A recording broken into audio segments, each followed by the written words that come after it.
બનાસકાંઠાના વાવ થરાદ જિલ્લાની આંગણવાડી કાર્યકર અને તેડાગર બહેનો બીજા દિવસે પણ આંદોલન ઉપર સરકાર માંગ ન સ્વીકારે ત્યાં સુધી આંદોલન ચાલુ રાખવાની ચીમકી।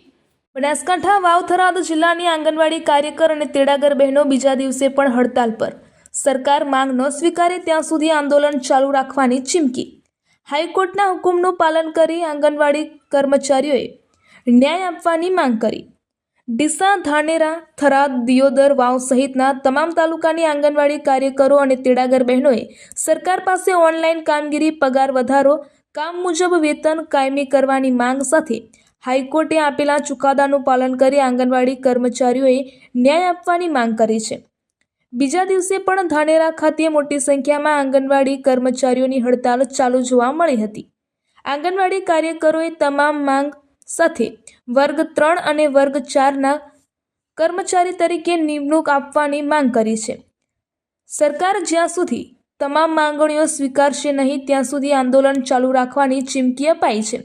જો કે આંગણવાડી કર્મચારીઓની હડતાલને નાના ભૂલકાના શિક્ષણો પર અસર પડતી જોવા મળી રહી છે। અહેવાલ હિંમત મોદી, ધાનેરા।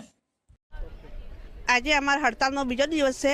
અમને સરકાર તરફથી કોઈ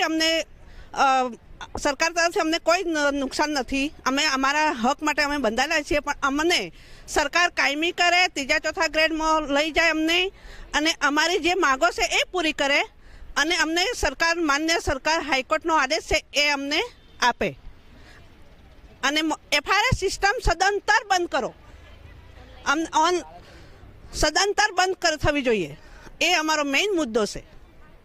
બીજું કોઈ માંગ સાથે તમે ધરણા ઉપર બેઠા છો અને આગળની રણનીતિ શું?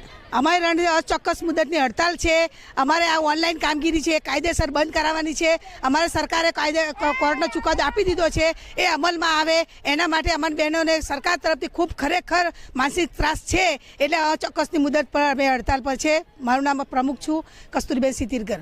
સરકાર માંગ નહીં સ્વીકારે તો આગળની રણનીતિ શું હશે? અમારે હડતાલ ચોક્કસ મુદ્દે અમે ચાલુ રાખીશું। અમે બહેનો તટસ્થ છીએ અને તટસ્થ રહીશું। સાથ સહકાર અમારો જારી રહેશે।